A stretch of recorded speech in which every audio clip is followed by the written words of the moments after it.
Ako galing sa check ang aso.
nagka-puzzle dun, oh.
Sino pa po ang gustong mag-join para sa ating Career Atlas? Ayan, welcome po lahat ng kids para sa ating Arts and Crafts event for today. Ayan, gagawa lang po tayo ngayon na umbrella bakery. Ayan, dahil rainy season po ngayon, ayan po ang ating Arts and Crafts for today. Okay, kids? Bago tayo mag-start, syempre po, hands up muna tayo, dalawang kamay, hands up. Hands to hands natin, and then, shake lang tayo, yes, and then turn around. Ikot kayo, and then harap kayo sa mga katabi nyo, and then, high five kayo. High five kayo sa mga katabi nyo, high five din kayo.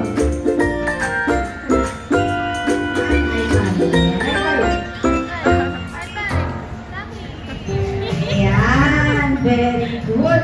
Okay, kids, sit down muna tayo.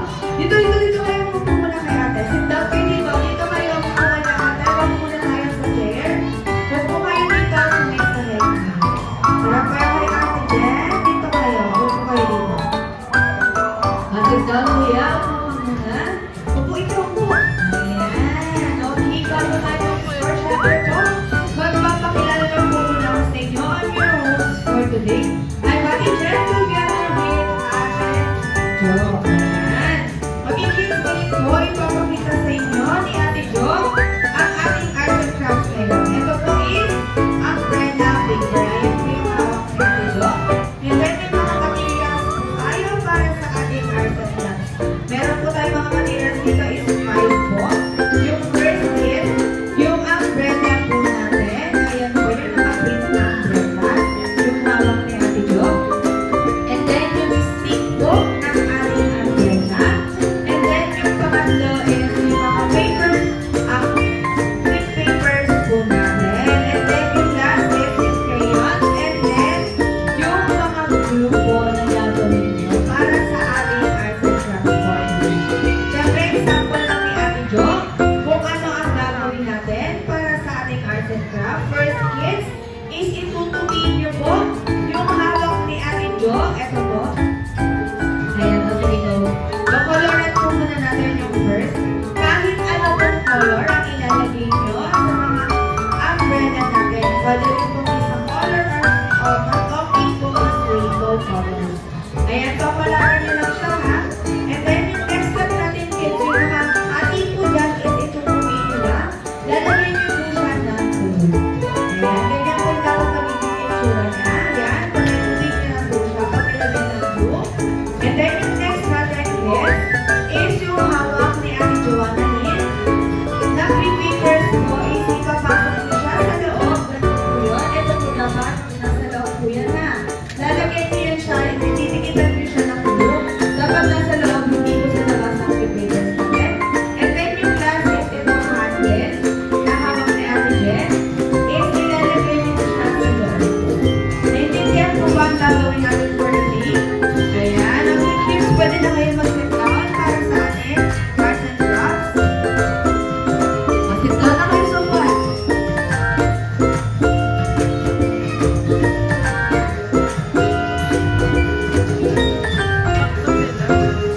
Ayan, bibigyan na kayo ni Ate Jo ng mga pang-arts and crafts nyo for today. Okay, pag na-receive nyo na yung arts and crafts nyo, pwede nyo na po siyang i-remove sa plastic natin. I-remove nyo po lahat. Ayan, i-remove nyo po lahat yung nasa loob ng ating plastic.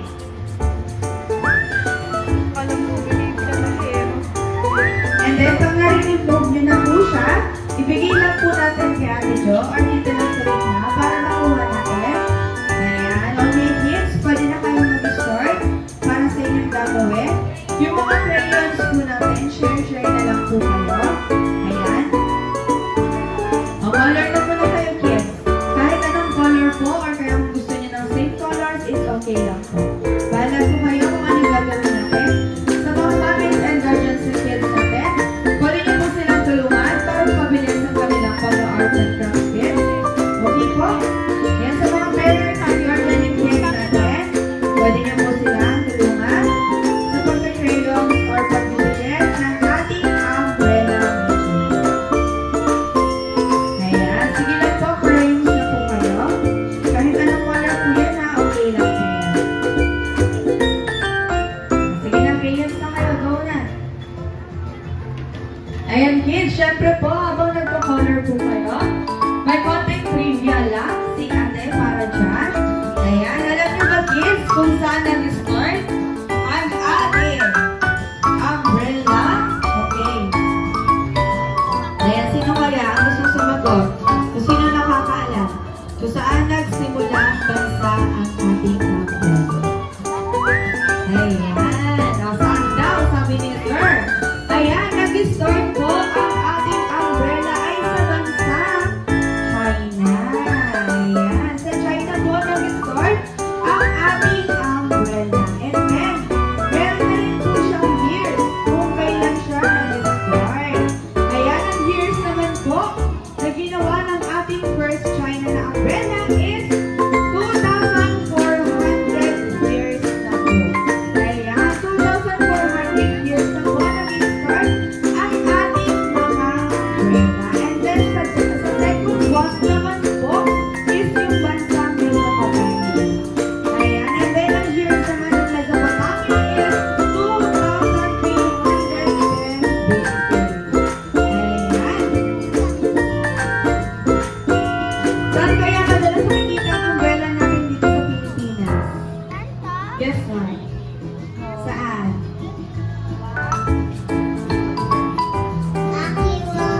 Si Aki, Kuya Aki, saan siya nakikita sa bansa?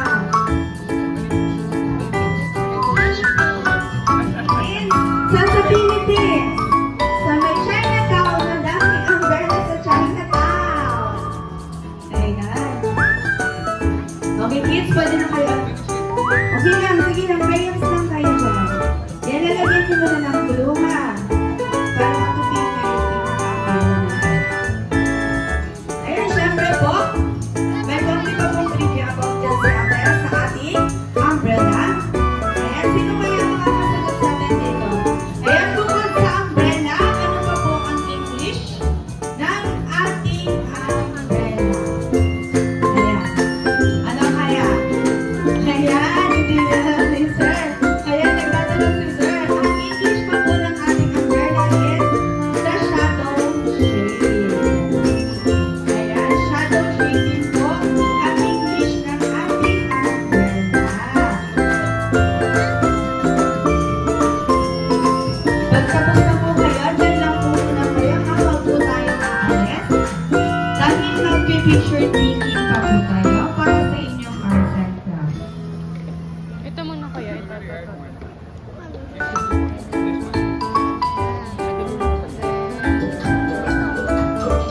Okay na, enough na.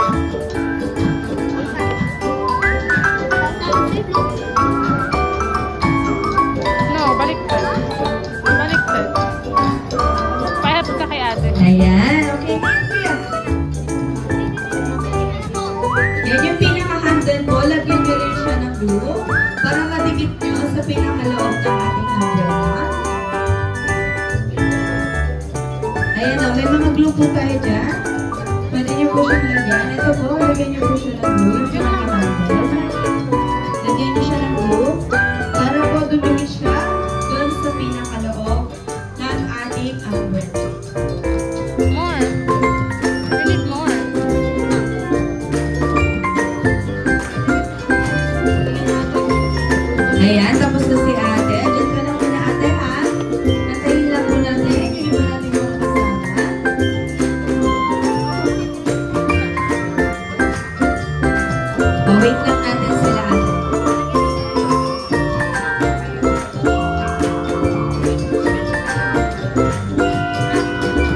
Lagay ka na lang. Ayan, ang galing. Ginawa mo na ni ate yung kapatid niya yung isa bago yung sa kanya.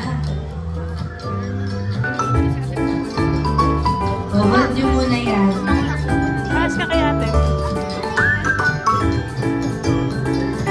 Ayan, ang cute naman. Happy Mount Garden.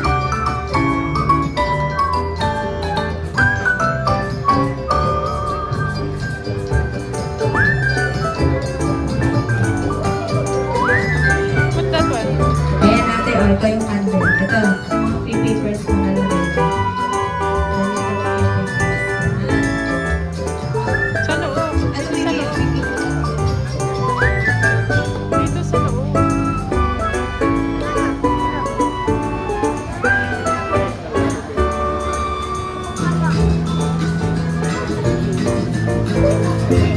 Ayan, wait lang natin yung iba nating kids. Malapit na rin silang matapos.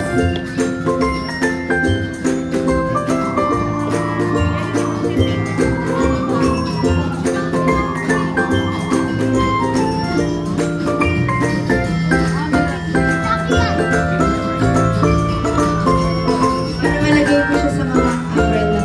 Sa umbrella mo. Baliktad. Baliktad. Ayan. Unti-unti na natatapos sa mga kids natin. Thank you po sa mga tumulong ng guardian. Ayan, salamat po.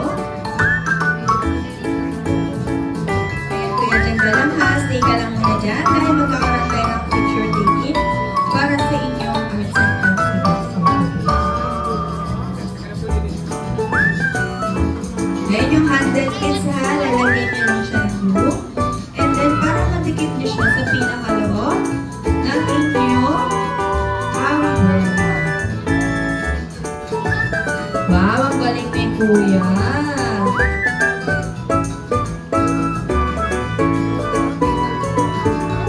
Baliktad.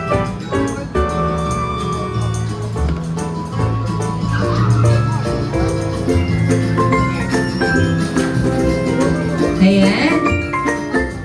More. Sige lang po. Patayin po namin kayo hanggang matapos po kayo sa inyong arts and crafts. O, diba? Ang galing. Ang cute na mga umbrella ng kids natin. Yes. The red one and the yellow one.